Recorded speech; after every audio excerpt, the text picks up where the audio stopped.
Okay, we're moving on to Chapter 11, Module 11. This module has to do with hate crimes, the victims' laws, investigations, and prosecutions. This is a two-part lecture here. Chapter 11 is the victims, and in Chapter 12 is the hate crimes reporting. This video lecture is not meant to supplement the reading, remember folks. I had some people say, hey, you know, I didn't learn everything I needed from the lecture. The reading enhances the lecture, enhances all the other learning we do in this class. Learning objectives for this module. We're going to describe the scope of the hate crime problem, including historical perspectives. And we'll differentiate between a hate crime and a hate incident, and we'll discuss response strategies for law enforcement and explain how hate crime laws and investigative procedures and offender prosecution. We'll explain that stuff. Now, definition of a hate crime, the federal law, it's a federal crime also, but it's also a state crime. And as you learned in AJ 100, the feds usually defer to the state unless it's a civil rights violation by the government, such as a police officer beating somebody. That could be probably tried as a hate crime. But it's a criminal act or attempted act against a person, an institution, or property. Institution could be a church or a museum or some other place like that, or property, motivated in whole or in part by the offender's bias against one of the protected categories, and they are 7: race, color, religion, gender, ethnic, national origin, disability status, and sexual orientation. We'll talk about those throughout the lecture. Now, the difference between a hate crime and a hate incident. A hate incident involves involves behaviors that are not criminal acts. Hateful or hostile or hateful speech is protected by the First Amendment. If the Nazi whatever wants to go running around in their uniforms and talking about their hate, spewing their hate, they're allowed to do that as long as it doesn't turn into a criminal act, such as vandalizing somebody's property or hurting somebody, assault, that type of thing. You know, hate crimes they've always been around. I mean, since people have been criminals, have been motivated by different things, and one of them has been because people are different than other people, and so that has been a motivation for centuries. But anyway, the awareness kind of blossomed in the 80s and 90s, and that's when we started doing more reporting. When we get into Chapter 12, we'll talk about the reporting and stuff. This chapter deals with what a hate crime is and what the victims are. In the United States, especially, we have a very diverse population, and that has led to a lot of intergroup conflict, and it's a form of racism. It's one of the most extreme forms of racism. It's a hate crime. During my career in law enforcement, I only investigated probably 2 or 3 crimes that were really classified as hate crimes. They were vandalisms. Remember, I did a lot of traffic, so there was very few times that somebody tried to run somebody over. I actually take that back. We did have one where somebody ran somebody over, and it was a Hispanic person who got run over by another person who said that he didn't like this person because he, quote unquote, was an illegal immigrant. The sad part about everything, the guy was okay. The guy on the bicycle was okay. He was an American citizen, born and raised in L.A. So, no lack of business for law enforcement, right? Some of the characteristics of victims of hate crime: they feel powerless. You know, they don't feel the system backs them up sometimes, and the individual's not the only victim. The whole community is a victim. Not only the community that looks like the victim or sounds like the victim or is somewhat of the victim, but the community as a whole. If you live in LA and somebody does a hate crime, it affects you because it's a bad image for LA. It affects the quality of life in your neighborhoods, and it affects the quality of living for everybody. And verbal assaults can be equally as distressing for individuals as physical assaults. You know, they say sticks and stones can break my bones, but words can never hurt me. That's not true at all. Words can hurt very bad.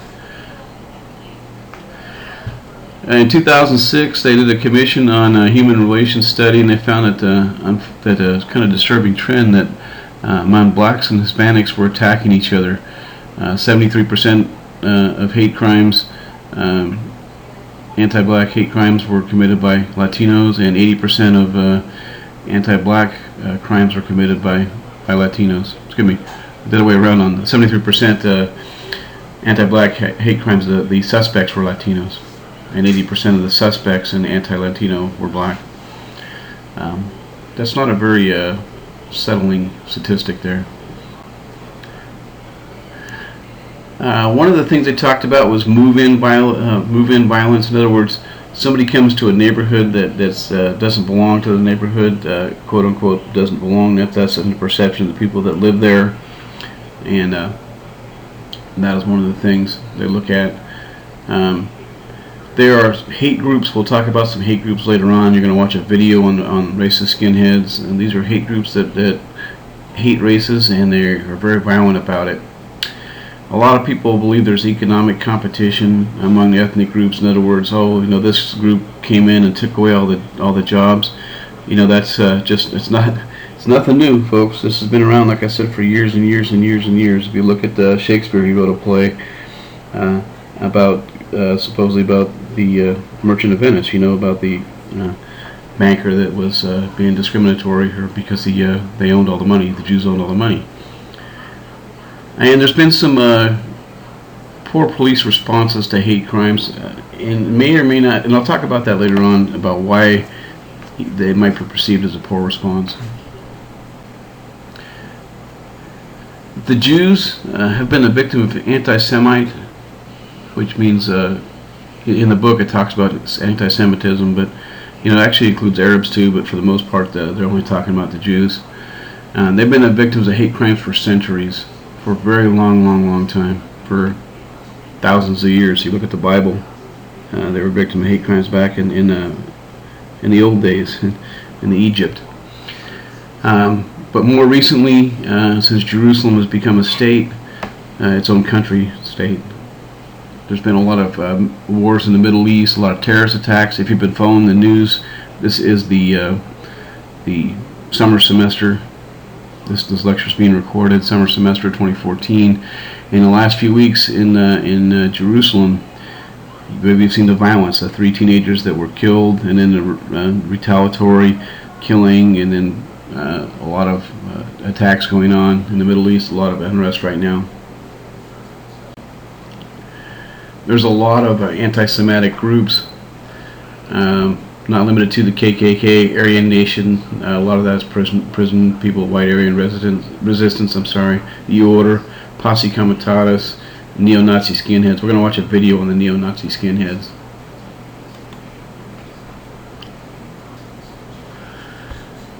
LGBT, we talked a lot about that in chapter 2, I believe it was, module 2.